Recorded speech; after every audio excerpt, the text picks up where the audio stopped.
Ladies and gentlemen of the press, dear guests, it's nice to have you here on our Strasbourg press conference. And I would like to say some words on the Global Compact on Migration. On the 10th and 11th of December, there will be an international congress in Marrakesh, Morocco, with regard to this Global Compact on Migration. And the participating countries are set to sign this agreement. And although this joint agreement isn't binding, it's still meant to be the legal framework on which the participating countries commit themselves to build new legislation.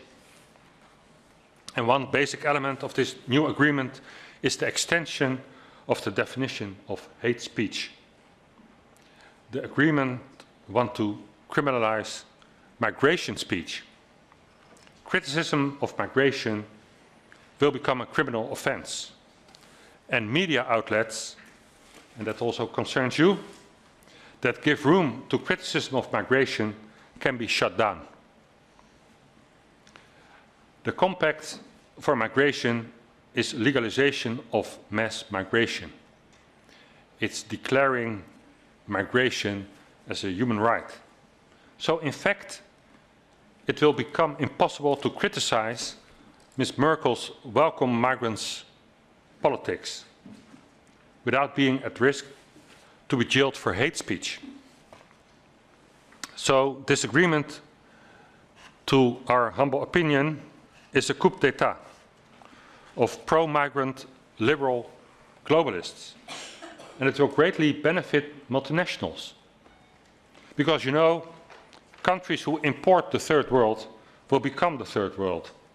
And it's absolutely clear, and you all know that in third world countries, multinationals dictate the rules.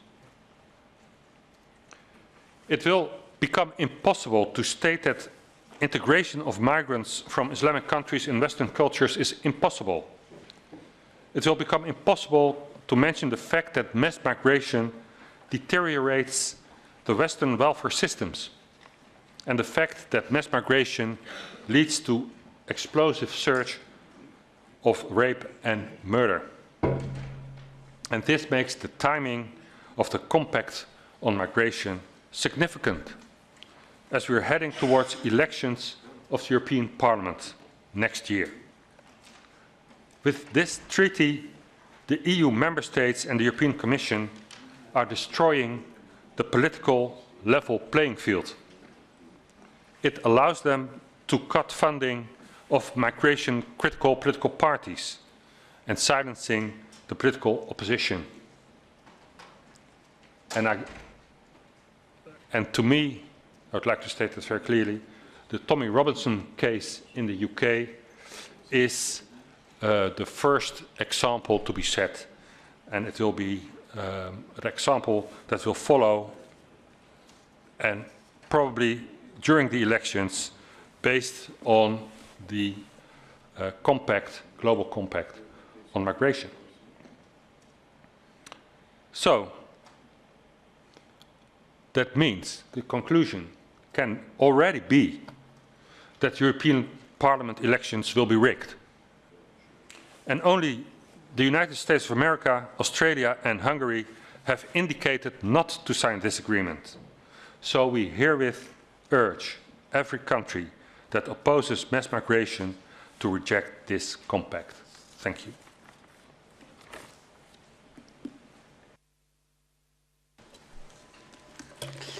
Oui, merci. Yeah, thanks, Marcel.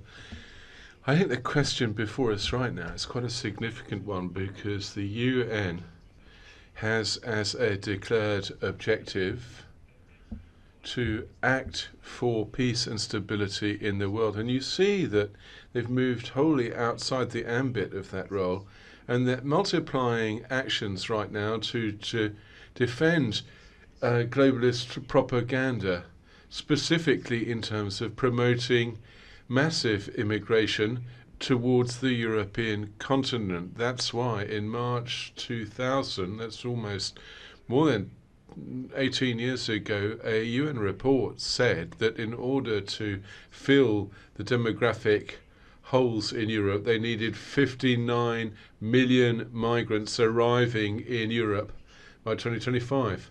Well, we can possibly rejoice that this objective has not been reached. However, you can see that their idea is to organize massive migration in this direction. The declaration in 2016, the declaration in New York, related to two things. First of all, the Pact of Refugees, which has been a subject here in the European Parliament. The European Parliament wanted to even go further than the UN Pact a few months ago. And the text that has been referred to by Marcel de Graaff, the Global Compact on Migration, the objective of which is to make migration, the right migration, to be a new human right. And that has found echo in what Jacques Attali said. You know, he was the counselor of François Mitterrand, Sarkozy, a number of French presidents, in other words, and also he was the spiritual father of Macron, Jacques Attali, who wrote a book called The Nomad, the man nomad. He arrived in Riyadh yesterday for Davos in the desert, and yet which has been boycotted by many people, and yet Jacques Attali, writer of The Man, the Nomad, has nonetheless gone to Riyadh, despite the fact that Mr. Khashoggi was murdered in particularly barbaric fashion on the orders of Riyadh. Furthermore, okay, you've got this UN wish and the European Commission as well. They're also telling us here in the hemicycle, here in Strasbourg, that they wish to restrict illegal immigration, but how? And they want to promote legal migration, as if you had to choose between one and the other. Indeed, one, it's not a zero-sum game, one is added to the other, and it's extremely difficult to control this anarchistic crossing of borders right now. Legal immigration is promoted by the European institutions. One commissioner said immigration was a moral imperative and also an economic imperative, a social imperative for our aging continent. So these are two prongs which are being developed by the UN and by EU. What's the moral argument? Well, they're war victims. A lot of them aren't fleeing conflict zones, but difficult economic situations. And the economic argument is, of course, that we will need this immigration here in Europe. Well, these are false news arguments. We are undermining what we are doing. We are brain draining their elites. And we are making that these people and our own people don't feel at home in their own homes and their own territories according to their homegrown values and customs. Of course, this undermines things generally. And we are depriving ourselves of the means and capacities of doing anything over in their countries, because the cost of migration, which it's almost unlawful to try to estimate now, but it's tens of billions of euros. We cannot spend that money twice, and we can't spend that money in the countries at the source of migration. Of course, paying that aid has to be conditional on the mastery of migration flows towards Europe. So the demographic argument and obviously this idea of underpinning birth rates here in the European Union where it's too low, and giving more money to families, of course, would enable us to renew generations without supporting those in favour of this massive migration.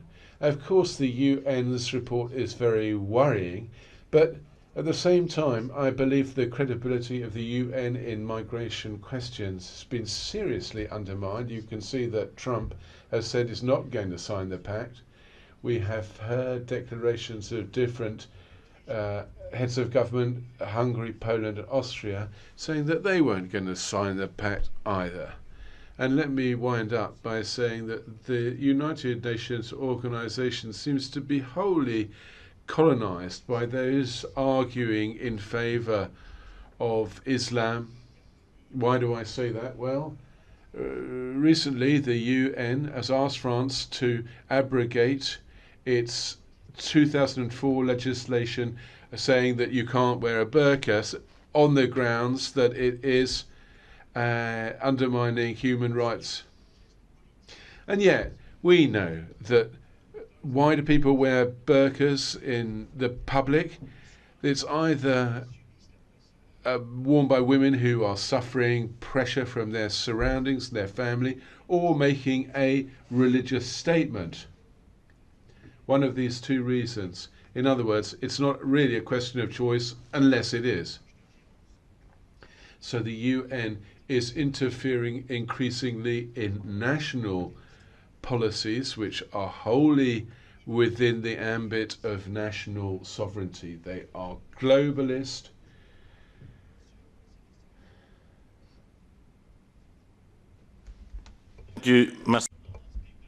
Thank you. I'll speak Dutch.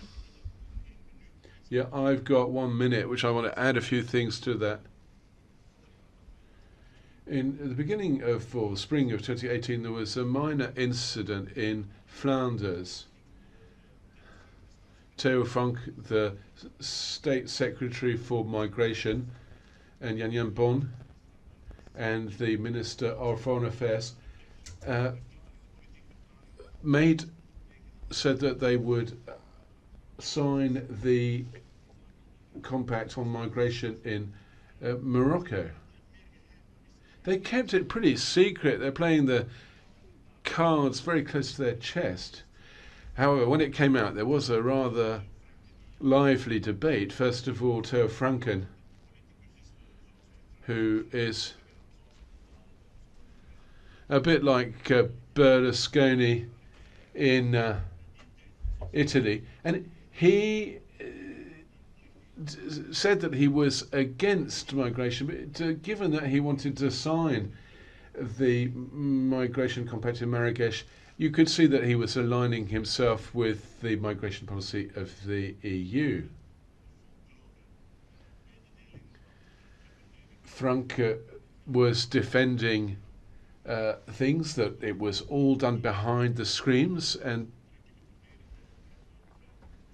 the fact that the statement actually wasn't secret at all. It could be found on the website of the Maltese government, which of course put the cat among the pigeons in Flanders. Now, working together in the ENF group is very important in order to ensure that we can slow down things and ensure that we can reform migration policy within the EU as they intend to promote it. Matteo Salvini clearly is saying the right things, and there are those who feel that more moderate parties than us will resolve the issue, but that is not the issue. We need a new migration policy, and that's what we're going to have to look to in 2019. Your name and your press agency.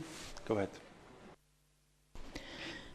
Good morning, Angela Mauro, Huffington Post, Italy. You just said Matteo Salvini says right things on immigration. My question is about the Right. Okay, so I understood well. My question is about the budget law. Today, the European Commission is going to reject the Italian draft budgetary plan, and the question is, do you support also the request of flexibility which the Italian authorities have presented to the European Commission, and Salvini is well supporting this request? Thanks.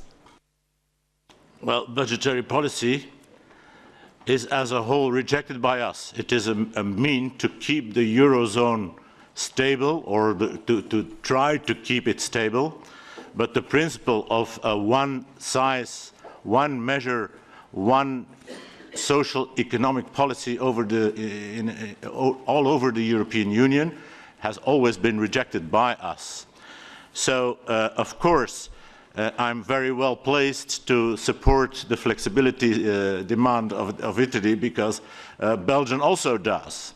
Apart from Italy, Belgium is asking for flexibility.